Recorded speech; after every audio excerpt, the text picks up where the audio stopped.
Hello, this is BBC News. I'm David Eads in Berlin. Our main story this hour: Germans go to the polls as the country ushers in its first chancellor after 16 years of Angela Merkel. Polls predict a tight race between the Conservative Armin Laschet of Mrs Merkel's CDU party and the Social Democrat Olaf Scholz. And I'm Lewis Vaughan-Jones here in London. Also coming up, at least 3 people are killed and dozens more are injured as a train derails in Montana in America.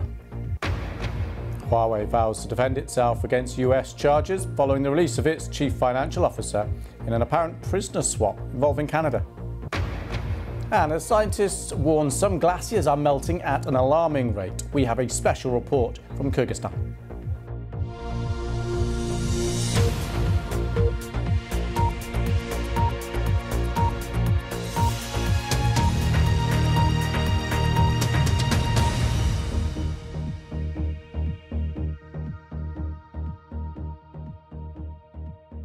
Hello, welcome to BBC World News, and in particular to the Brandenburg Gate here in the heart of Berlin as Germany deals with election day. Now, if you can hear a bit of hollering and whistling and cheering, forget the politicians for a moment, because if we just look down into the square, here are the last of the runners, really, from the annual Berlin Marathon coming to a close. This is their final straight.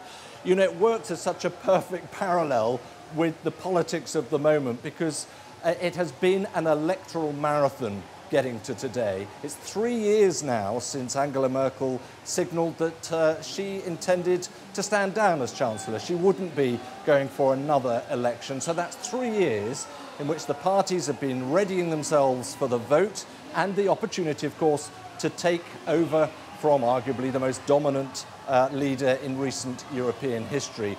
2 main candidates for that job: the Conservative Armin Laschet of the CDU party, that's Angela Merkel's party, has been casting his ballot. There's a big final push for votes in which Angela Merkel joined Mr Laschet at a rally on Saturday. That was in his hometown of Aachen. The final opinion polls suggest an unlikely victory is, well, within their grasp. We'll have to wait and see, of course. Now, Mr Laschet is up against Olaf Scholz, who is a fairly centrist social democrat.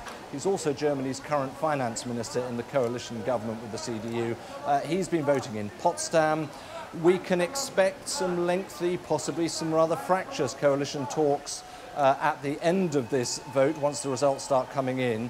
As for Angela Merkel, well, she remains as caretaker chancellor until there is a clear decision made. Let's get out to one of the polling stations, because Nick Beek is in northeast Berlin in Prenzlauer Berg. Nick, so much riding on this. We know there have been a lot of undecideds up to the last as well.